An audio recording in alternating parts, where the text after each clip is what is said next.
What's up, ladies and gentlemen of YouTube? Boogie2988 coming at you live once again through the power of the internet.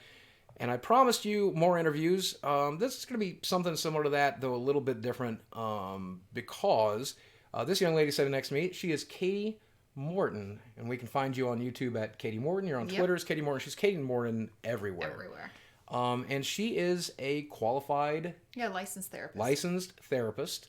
And we met at VidCon 2018 for the first time.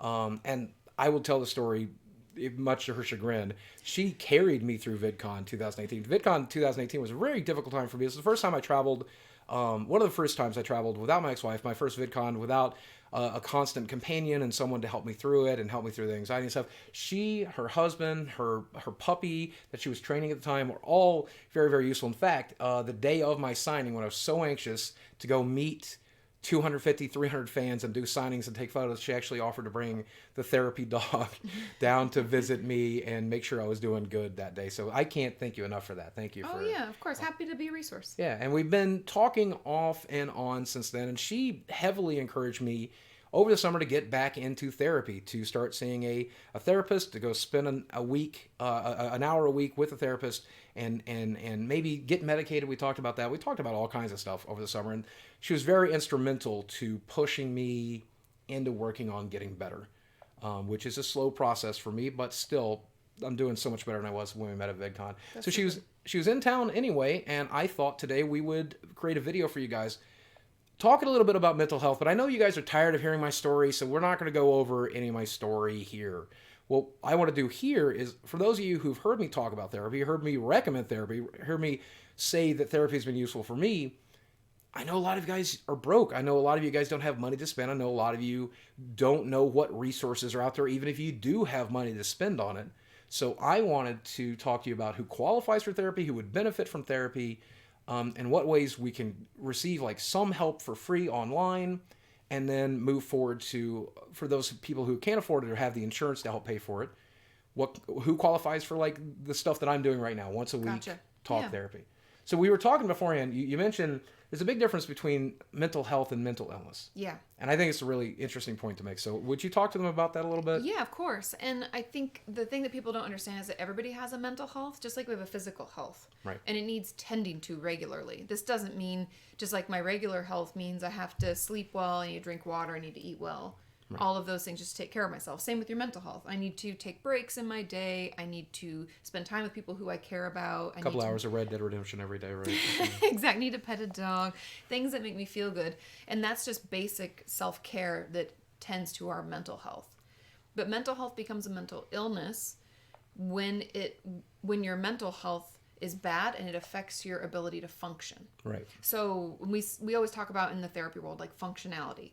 So at school or work, social life, and how you're doing on your own, like upkeep, hygiene, sleeping and food and all the basic ways we take care of ourselves. If any of that functionality is impaired, then it becomes a mental illness, and then you should really seek help. Although with the caveat that I truly believe that therapy can help anyone and everyone. Right. So I mean, if we're doing basic maintenance, I think back to the Pickle Rick episode of Rick and Morty. If everybody's doing basic maintenance, brushing your teeth, which is something I needed to do a lot more in my 20s, but washing your hair or shaving your beard or doing the basic stuff, mental health, taking those breaks in a day to self-indulge, to self-care, to take care of yourself, I think that's very basic. I think talk therapy can be a part of that for just about anybody. Yes, 100%. Right. I'm even in therapy. Like, let's not pretend that as a therapist I have all my shit together. Actually, that's a lie. I think every therapist is in therapy, because doing therapy has to make you need therapy, right? Like, it's so exhausting to try to deal with other people's mental health and mental illness. Mm-hmm. I trained a little bit. I took a couple of psych courses because I wanted to be a therapist, like, doctor, heal thyself. And there's one little course that one of my teachers said something that really resonated with me. It's like, imagine you have a patient who was abused growing up, or a patient, let's say a wife who's being abused by her husband right now. She goes home and she's abused when she leaves your office, and she comes back the next time with a black eye. And that's a patient you're dealing with. And then a few hours later in the same day, you have to deal with another female patient who is happily married and very, very rich, but she's stressed out about firing the gardener. Mm-hmm. She's difficult. And how do you deal with that? How do you reconcile that as a therapist? And he said, you know, you got to use objectivity to that extent that everybody's worst day is their worst day. She's having one of the worst days that she could imagine. You have to help that person through the worst day. The day that woman leaves her husband finally is going to be her worst day. And for this privileged woman, firing the gardener is the worst thing that she's going to go through. And you need to be able to help people with both. But I can't imagine dealing with somebody who's an abuse survivor, an abuse victim, somebody who's experiencing ongoing abuse. It's got to be taxing. Yeah, it is, but you learn about like healthy boundaries. Right. And I think a lot of it's just like holding space for them. And I say that because it's like, consider like I'm creating a special balloon where we exist, and that's all that's important. And you feel safe to talk about things, and I'm listening, I'm not judging. We're able to have it, you know, that conversation, and that's that one bubble or balloon. Right, and then I create a whole nother bubble or balloon for the other person, because you have to meet people where they're at, and it is objective. Everybody's day is, it's all in their own perspective, Right. and based on their own experience, and you can't really compare to. It was interesting. I was curious what you think about this. I know we're getting off track, but this is what I do. You guys are used to the rambling I do on my channel. My therapist mentioned, I mentioned that I do YouTube for a living. It's like, I've purposely not looked you up on YouTube. And I'm like, why? And he goes, well, it's an ethical boundary of ours. We don't want to get to know you through social media. I need to get to know you through our visits. And that's way more important. And so he's like, you recommended last week I look up a video of yours, and with that, I won't. I simply won't, because it's the temptation to look at the rest of the stuff. I'd rather hear it from your perspective here. 100%. Yeah. And I'm like, so that would be pretty normal. Yeah, because the thing that's so powerful about therapy is that I don't know anything about you other than what you tell me in session. Because we're human too. If I'm going to look at all of your videos, I could pass judgment on certain things because I'm not in the therapist setting. Right. It's not, I don't know. It's just, he's 100% right. That's interesting. That's you have to keep it separate, and I'd rather learn from you and your experience and what you want to get out of therapy in session rather than trying to come to my own conclusions by watching. So when it comes to my audience, obviously there's going to be plenty of people who don't even realize that they probably need therapy that do. But there's people out there who are struggling with their weight issues. That's something that I am focusing on therapy right now, is why I overeat and why I choose to overeat. Even now, post-surgery, why I'm choosing to eat the wrong foods and things along that lines. Yeah. So I know if you're overweight and you're struggling with your weight, you're underweight and you're struggling with your weight, this could be a great resource for you. Yeah. Somebody who's dealing with anxiety and depression, I know a lot of my audience responds to that. When I meet you guys at these big events, some of you are shaking head to foot, and you say that it's pretty normal during your average day. So these are all definitely people I think could qualify for therapy, but you're saying to some extent just about anybody could benefit. Yeah, because I think going back to like what your therapist said about not learning about you outside of the session, I think there's something really powerful to going in and talking to another person in person if it's available to you, and not having any judgment or like, let's say I go to therapy and I'm talking trash on one of my friends. If I'm saying that to another friend of mine, they're like, no, but see, she's having a hard time. Like, that's why she was mean to you. Right. Like, it's invalidating. Right. And there's another view. But if you see a therapist, there's no other view. There's no judgment. And that's someone who's going to take your side. And I mean, when it's beneficial. I mean, obviously, a therapist is not afraid to be confrontational. No, they'll call you out. Right. I've been called out before, and I'm glad when they do. I have to in my therapy. Right. Too. Yeah. Right. She's like, you're doing that thing again. You're doing that thing, right? Like, that's still healthy, but it's someone who's going to be on your side. Yeah. When you need somebody on your side, it's right to be on your side. And hearing things from your perspective, which I think is really powerful. One of the most powerful things my therapist does is like, okay, so if I'm hearing you correctly, you're saying, and then she'll repeat it back, and I'm like, that's messed up. Right. I didn't know I thought like that. Right. And so I think that there's something really powerful to that kind of a dynamic. And it's not about the therapist either. It's all about you. So a therapist shouldn't be sharing a bunch of their personal stories. So let's imagine YouTube shuts down tomorrow. Okay. I'm completely out of a job. I go apply for a job in retail or something, and like, well, you don't have any work history. All you've done is YouTube for the last 14 years. So I don't know what to tell you. We can't hire you. I'm broke now. Okay. But I need therapy. I still have access to the internet. Yep. Where's a good place to start? I think the best place to start when we have no money is peer support. There's a ton of peer support online. So finding a Facebook group for you has been helpful for a lot of my viewers. I would highly recommend Reddit on that front. There's same type of idea. Some really great, I mean, like for those of you who are having some levels of crisis, there's like Suicide Watch. That's a great place to post. Children of Narcissists was a wonderful subreddit for me. It had been very, very beneficial. I think there's a group on Facebook similar to that. For eating disorders, depending on what eating disorder you struggle with, there's support groups for that. Right. So that's a great resource. Also, 7 Cups. It used to be called 7 Cups of Tea. It's just an online chat forum. And you can do it on your phone in an app, or you can do it on your desktop. But it's peer support. It's trained counselors, people who are trained to be able to help you manage maybe any crisis or difficulty. And all this is entirely free, like Yep, $0, 100%. right? You know, that's wonderful. So how do they? I wonder. Obviously, peer support, and that's peer support 7 Cups as well. Yeah. Yeah. Okay. So that's a great way to start. If you have no money and you're kind of scared, you don't really know how to reach out, or maybe it's just like in the middle of the night and you have no one to talk to. Right. Those are great resources. And then from there, to get help by a professional, I mean, there's my channel. That can be a great resource because it's all free.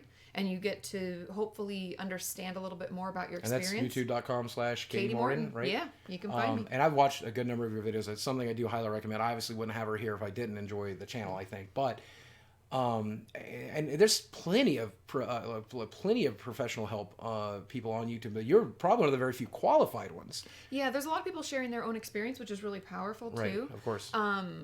But my channel is definitely more of the education based around like, how do we diagnose? How do we treat? What should you say when you see a professional? Right. Because that can save you time and money too. So if you know, maybe you didn't have a word for what it is, but now you realize it's panic attacks that you're experiencing. You just thought like, I'm just short of breath and I space out sometimes. If you have a word, that means that then we can look for a therapist who understands anxiety and panic disorders. And so hopefully that can shorten, you know, the maybe, oopsie, I saw someone who doesn't treat me. So I was thinking, when we're talking online resources, that would be more for people who want to do the basic maintenance level stuff. But it sounds like, I mean, there's definitely resources out there for people who are wanting to go much, much deeper.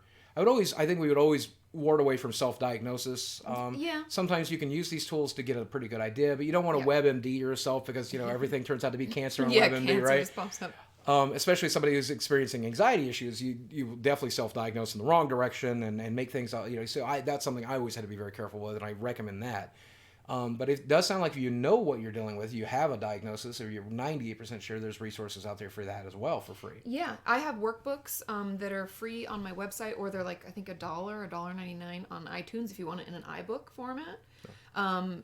Eating disorders, anxiety, self-injury, and I even have an LGBTQ plus workbook. So those are all like with videos and homework and things you can download and all sorts of resources. Right. And then if we're moving into a direction of a more physical realm, I will recommend. I've used this as well, and if you have anything to say about it, I'd love to hear it. But there are definitely therapy organizations out there. If you're in Northwest Arkansas, for example, there is Ozark Guidance, which is a company that will work with you based on your income level. And they don't just look at like the amount that you're earning, they'll look at how much you can afford to spend. They'll actually look at what your maintenance is for your rent and your house and everything else. And sometimes it could be as much as $10 or $15 to just walk in, and it's almost just like a donation more than it is anything. And there's a lot of places like that. You just have to ask around. So the main thing, because I worked at a place like Ozark Guidance, it's in North Hollywood in LA, and essentially people either were charged nothing. I think the most a person paid to see me was $40. Right. And so there are those kinds of resources, and just look for clinics in your area or low cost counseling, and put insert where you live. And then also something that people don't realize is when you see a therapist, let's say I charge $100 an hour, but you're like, I like you, I want to see you, but I can't afford that. It's okay to ask a therapist, do you work on a sliding scale? That's the term that you use. And you can just ask them. And I mean, I've seen patients for like half of what I normally charge or less. I've even seen patients for free for a while they're transitioning between jobs. Let's say that YouTube did shut down and you were transitioning. It would be patient abandonment technically, but I could refer you out, but I prefer not to. I'd rather see you for free for let's say like 3 or 4 months until you get back on your feet. People get into what we do to help others, and hopefully if you've met a good therapist, they're doing just that, and you know, they'll work with you. And I think that's really, really important for people who live in a small town where these types of resources are very, very limited. Yeah. Especially in an impoverished town like I grew up in St. Paul, Virginia, which I know is doing a lot better now, by the way. If you're high from St. Paul, I know you guys are doing a lot better than when I was there. But that said, there was a handful of therapists in the county. And it was difficult to even just get yourself located to the same place they were. We were driving 20 minutes to see a therapist, 30 minutes to an hour. I'm sure. And those therapists were very, very quick. Even though they could be overworked, they were very, very quick to work with somebody who's underprivileged because they live in the area, they know the area, they understand that they're underprivileged. And so they're going to block out as many people as they can that they can help while still making a living. You should never be afraid to call a local therapist. If there's only 2 or 3 in your county, like it was for me, call that person and say, look, this is my situation. I need help. Yeah. Do that initial intake. if you could afford it, and see if they'll even they'll pro bono sometimes the initial intake, Yeah. just as an opportunity to get to know you, to see what kind of help you need, to see if you're a good fit for that therapist anyway. That's something else I would like to talk about. So as a morbidly obese person, I learned very quickly that not every physical doctor, like general practitioner, was going to work for me. Some were going to diagnose only the obesity, and then in there, some were going to help me with the symptoms of the obesity. And so I needed a doctor who would help me with the symptoms of the obesity. I understand that the obesity was the root cause, Yeah. but that's not where I want to stop. I need help with the symptoms. I need somebody who's empathetic and sympathetic. And so not every doctor will be a good fit. And you should always be persistent in how you get your physical care. I think when it comes to mental health care, you should be persistent there as well. And I think you should look for a therapist who's a good fit. So we talk a little bit about finding a therapist who's a good fit, because I was telling you before, my current therapist is a wonderful fit, Yeah. like on so many levels. So when I'm shopping around for a therapist, what am I looking for? You're looking for, and this is going to sound weird, but you're just looking for the click, which really means that when you meet them, their office feels comfortable. It's awkward at first. It's always awkward at first. Of course. But overall, you're like, it's not bad. They seem nice. Right. I feel like they hear me. I feel like they're on my team, and I feel like we could work together. And I know that those are like, it's hard to even, you're like, I want like a ABCD. It's not really like that. It's like a relationship. So you need to, if you get like a feeling, Right. or push off, or I'm not comfortable, then you shouldn't go back. But if you feel somewhat comfortable, as awkward as it is, you kind of like them, and make sure that like there's some things you should look out for. Like they should remember basic things about you. You shouldn't have to keep repeating your name or the name of your spouse or your girlfriend or boyfriend or dog. They should remember some basic things, Right. Basic issues you're working on. If they're not remembering, if they're falling asleep, anything like that, not good. You'd be surprised the horror stories I get. Falling asleep? Mm-hmm. That's a thing that can If happen? any of my viewers are over here, they've told me. Yeah, terrible. Oh my goodness, that's insane. So that just paying attention, being Right. present with you. And they shouldn't talk about themselves too much. Like I was saying, it's your time. Therapists may share small stories to empathize, to be like, oh yeah, like let's say you lost a loved one. They could say, yeah, I lost my grandpa 2 years ago. I'm really sorry. I know how hard grief can be. They can share little tidbits to help empathize, but it shouldn't be much. It's actually best if you don't know that much about your therapist, because otherwise you can start to make assumptions about them and not want to share things, and it's best if we just feel like we're all on the same level. Right, and I think this is something I run into as well. I run into therapists who wanted to be my friend, who didn't want to be friendly and provide a service. They wanted to be my friend sometimes. Yeah, and that's not like, good. I'm not here to hear stories about you, my friend. No, it's your right? time. Right, it's all my 50 time, minutes especially are if I'm paying full price at my local place right now. Yeah, So it's 100% your time. Which again, by the way, if you have some level of insurance, I mean, like if you even have like the basic bronze tier insurance, a good number of insurance companies will help compensate. They will not cover it in its entirety, but they'll help compensate on some level. Sometimes it will require someone in network. Sometimes it requires some stuff.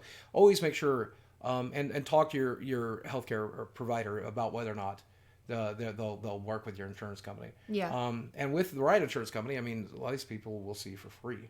Totally. And I mean, even with my insurance, my therapist think I pay $70 as a copay, which is a lot, but she would probably work with me if I couldn't afford that, and we could figure out another way. But ask your insurance and know that even if they give you a limited number of sessions, your therapist can petition for more. Right. So know that you do have rights to ask for more. Right. And usually they'll call it like a parity diagnosis, which just means like instead of having like, oh, they're just struggling with some grief issues, it could be like, no, they have depression. Right. And that gets you more sessions. Right. So just know that there are things we can do to ensure that you get the care that you need. And then I think probably the one thing that I'm guilty of, and this is something this is more about me than you, but as someone who's thought to himself, therapy's not going to help.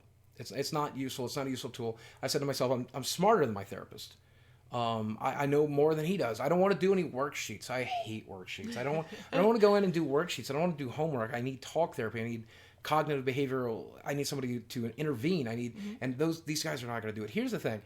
Shop around till you find a therapist who will help, who is useful, who will intervene. Very first thing I said to this new therapist is, I'm like, look, if we have to do worksheets, I'm going home. We're done, right? Like I'm not going to sit down with a flow chart that shows how anxious I was in a day versus how much I ate that day to see if there's a correlation. Yeah, there's a correlation, buddy. I order a pizza. I'll tell you when already. I screw up on Twitter, okay? We don't need to do a worksheet for this.